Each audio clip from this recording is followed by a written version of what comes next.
Here's the strategy for speedrunning #OuchChimps in BTD6.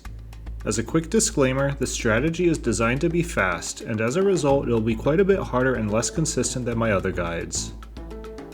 Start by placing a dart monkey here, as bottom right as possible, and a sub here, as right as possible with the outside of its range border touching this pebble here. If you've placed things properly, you should clear rounds 6 and 7. On round 8, get down a second sub on the left, as middle as possible. On round 9, set the left sub to strong. On round 10, set the left sub back to first, and get down a sniper as right as possible lined up with the white line here, set to strong. This should hold until we can place down Brickell in the middle here on round 14, as middle as possible. During round 15, upgrade the right sub to twin guns as soon as possible. On round 18, use Brickell's naval tactics ability for the green rush at the end. Upgrade the right sub to airburst darts on round 20, and longer range on round 21. During round 22, use Brickell's naval tactics right before upgrading the right sub again to advanced intel. If timed properly, the naval tactics should carry over to the start of round 23. On round 24, upgrade the sniper to night vision goggles. On round 25, get a monkey Buccaneer right above Brickell, as high as possible, upgrading it to grape shot on round 27. On round 28, upgrade the sniper to full metal jacket, and use Brickell's naval tactics during the round. On round 29, upgrade the dart monkey to enhanced eyesight. Upgrade the Buccaneer to faster shooting on round 30, and double shot on round 31. On round 35, use naval tactics for the rainbows, and then upgrade the boat again to destroyer as soon as possible. On round 37, upgrade the boat again to hot shot. On round 38, get down another Buccaneer on the left of the first one, upgrading it to hot shot. Upgrade it again to cannon ship crosspath with double shot on round 39. On round 40, use Brickell's naval tactics at the start of the round to clear the MOAB. On round 41, get down a village here, as low and as middle as possible, upgrading it to radar scanner on round 42. On round 43, use naval tactics on the ceramics. Use naval tactics again on the 6th ceramic on round 46, which will then carry over to the ceramics on round 47. On round 48, upgrade the middle Buccaneer to aircraft carrier. On round 49, use naval tactics for the ceramics.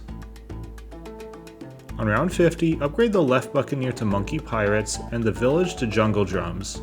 During the round, use the grappling hook for the second MOAB. On round 52, use the grappling hook on the second MOAB. On round 53, get down an alchemist above the aircraft carrier, upgrading it to stronger stimulant crosspath with perishing potions. On round 54, get down a mermonkey here as close to Brickell under the monkey pirate boat as possible, upgrading it to trident swiftness crosspath with echo sense precision. On round 55, upgrade the mermonkey again to abyss dweller, and at the end of the round, use the grappling hook on the MOAB. On round 57, upgrade the mermonkey again to abyssal warrior. On round 58, use naval tactics for the 5th MOAB. On round 60, use the grappling hook on the BFB. This should hold until round 63, where we'll use naval tactics for the first ceramic rush for safety. Our setup should handle the next 2 ceramic rushes without any issues.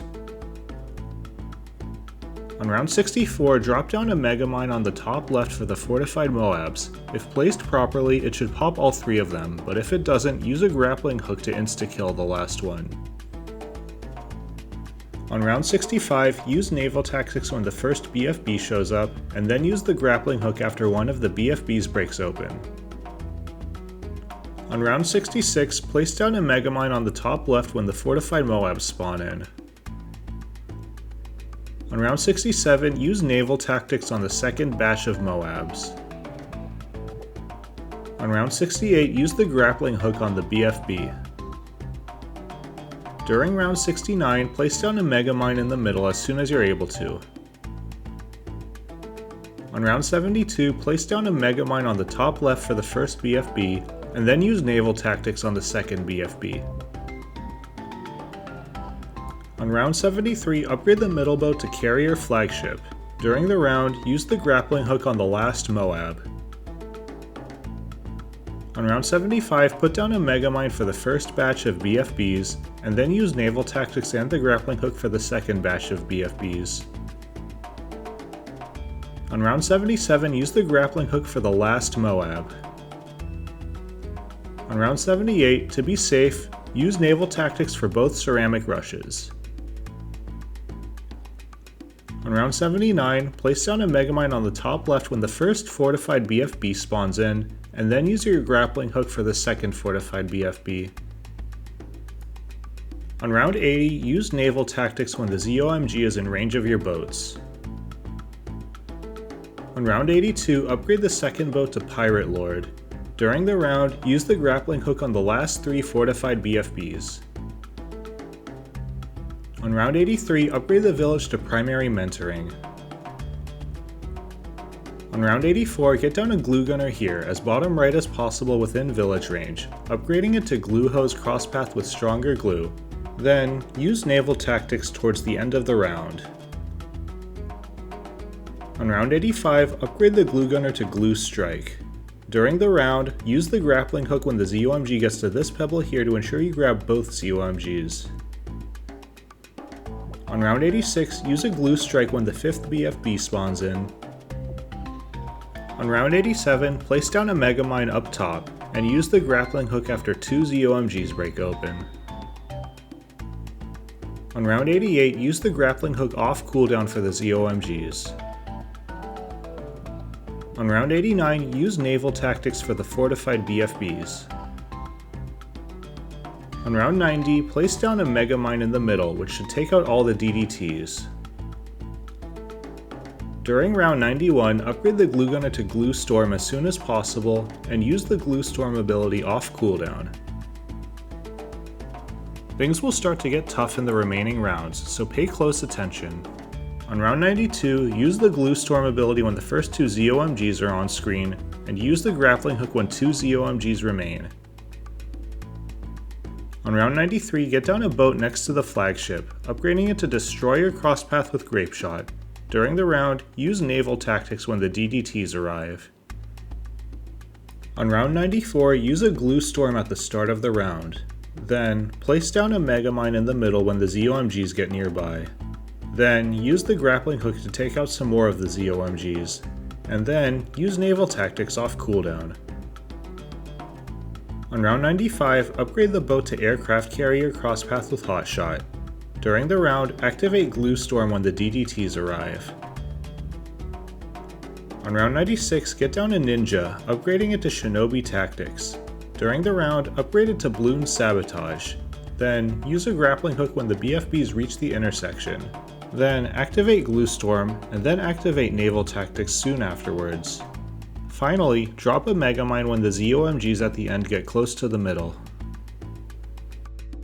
On round 97, upgrade the right sub to Plutonium Reactor. During the round, use a grappling hook when the fortified ZOMG gets past this crack here to ensure you grab both ZOMGs. On round 98, upgrade the left sub to Ballistic Missile. During the round, use a Glue Storm when the ZOMG gets to this rock, and then use a Naval Tactics when the ZOMGs get past their intersections. After the Glue Storm ends, use the grappling hook. On round 99, upgrade the left sub to First Strike. During the round, use the Sabotage ability a second or two after the round starts, and then activate the Glue Storm ability off cooldown. If the Glue Storm ability is not off cooldown before the fortified DDTs arrive, place down a Mega Mine. Finally, on round 100, use Naval Tactics, and use the First Strike ability to hopefully layer skip the BAD. If you fail to layer skip it, you can use the grappling hook to avoid dying. Thanks for watching, and I hope this helps you speedrun this map. Like, comment, and subscribe if you enjoyed this video. If you want to check out the full unedited run, click on the link in the description.